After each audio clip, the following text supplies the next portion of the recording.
Nobody is behind. That sentence sounds like comfort. It isn't.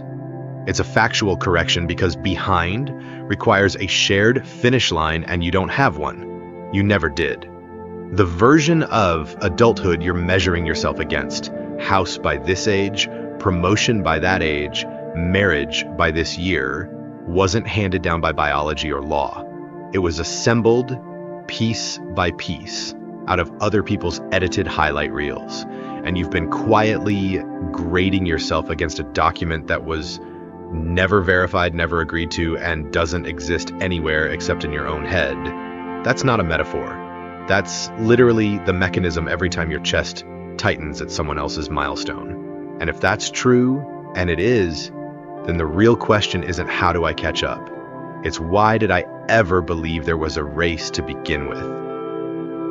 Stick with me, because I'm about to give you the exact tool for checking your own progress instead, one that's older than you'd expect and backed by research that confirms it works for a very specific reason.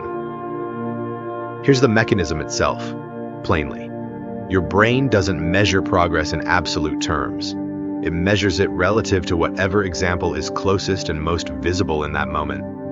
Researchers call this reference point comparison, and the finding is consistent. People don't judge their own lives against a stable internal standard. They judge it against whoever they happen to see most recently. That means the feeling of being behind isn't a measurement of your actual life. It's a readout of your feed. Scroll past a founder story and you feel behind on ambition. Scroll past a wedding and you feel behind on commitment. None of those scrolls changed a single fact about your actual life. They only changed which reference point got loaded into your head at that second.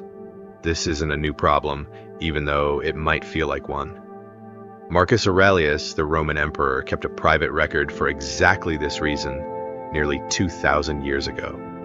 Not for an audience, not for legacy. He wrote it in Greek, addressed to no one but himself, and it was never meant to be published at all. We only have it today because someone found it after his death. What he actually wrote wasn't grand philosophy. It was blunt, verifiable self-correction.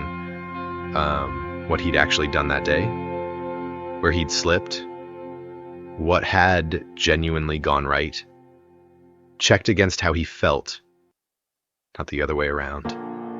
He wasn't comparing himself to other emperors or some invisible timeline of what a ruler should have achieved by a certain age. He was checking his feelings against his own recorded evidence, the exact mechanism modern research on reference point comparison independently confirms 2,000 years later. He didn't have a feed to scroll. He had the same problem anyway, and he solved it the same way you're about to. Call the tool the private ledger. Not a vision board, not a 5-year plan, a simple, honest record of what was true this month, kept somewhere only you read it. The rule is specific. It has to be verifiable, not aspirational, not I want to grow. What actually happened? Learn to say no to something that would have cost me a weekend. Paid off the smaller of two debts. Didn't spiral the way I used to when a client got sharp with me. These are facts. And facts are the only thing that can out-argue a comparison, because comparisons run on impressions and a ledger runs on evidence. Priya, 31, an accountant, kept something close to this without knowing there was a name for it. A private note where she'd occasionally jot down what was actually true that week. Client renewed the contract, fixed the filing system that had been broken for 2 years, had a hard conversation with her sister she'd been avoiding for months. None of it looked like progress from the outside, no milestone, nothing postable. But reading 3 years of those notes in one sitting showed her a straight, undeniable line of change that her feed never once reflected back to her. Here's where it gets harder to apply, because the real test isn't the easy months. It's the moment your own family hands you a milestone you haven't hit. Priya's younger brother got engaged the same year she ended a 5-year relationship. The old math showed up instantly. He's younger and further ahead, and the ledger didn't erase that. Nothing does that in one motion. What it did was give her something to check the feeling against instead of absorbing it as fact. She opened it. Entries from that same month sat there, unrelated to marriage entirely and true anyway. The feeling stayed for the length of the dinner. It didn't rewrite her actual year. If you're recognizing this pattern right now, that specific tightening, when a family milestone lands somewhere you haven't reached, stay for what's next, because this is where most people quietly close the tab and forget everything up to this point. Second test is professional, and it's harder because it feels justified. A coworker 2 years younger gets the title you were told you weren't ready for. This isn't a stranger's feed, it's inside your own workplace, and it recruits a different feeling, closer to injustice than envy. The ledger doesn't argue whether the decision was fair, that's a separate question. What it settles is narrower. Is it true you've made no real progress this year? For most people asking that honestly, the answer is no. Progress happened, it just didn't come with a title. And conflating those two things is how a real setback gets exaggerated into proof your whole life is behind schedule. Here's the correction in full. There is no shared clock.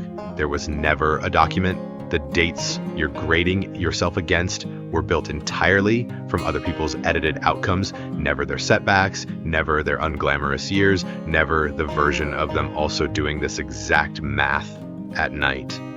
Comparing your unedited present to someone else's edited highlight isn't measurement, it's a rigged comparison, and you've been treating it as a verdict. So here's what to do tonight, not eventually. Open a note on your phone and write 3 things verifiably true about your life in the last 30 days, not hopes, facts. That's your first entry.